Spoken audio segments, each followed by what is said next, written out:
د اویس شهید د قاتلانو را خلاصېدو نه بعد د اویس شهید د مور یو سوال اوچت شوی دی.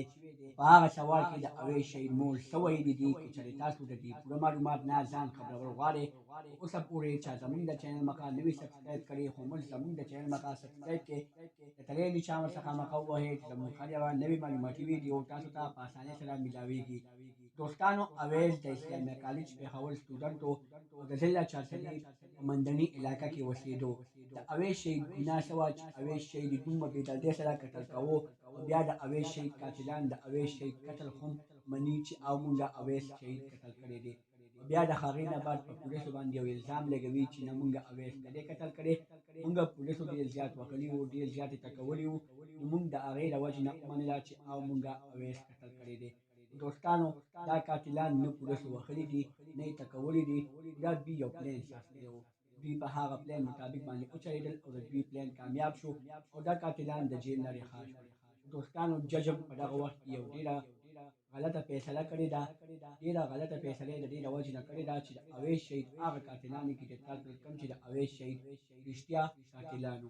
دوستانو، جج په دغې باندې ونه منله، جج چېرته پیسې اخیستې وې، جج د هغه پیسو ومنله او اویس شهید قاتلان یې رها کړل. دوستانو، اوس د اویس شهید مور یو سوال اوچت کړی دی. په هغه سوال کې د اویس شهید مور وایي چې زما بچی دې درې واڼو نه دی قتل کړی، نو زما بچی اخر چا قتل کړ؟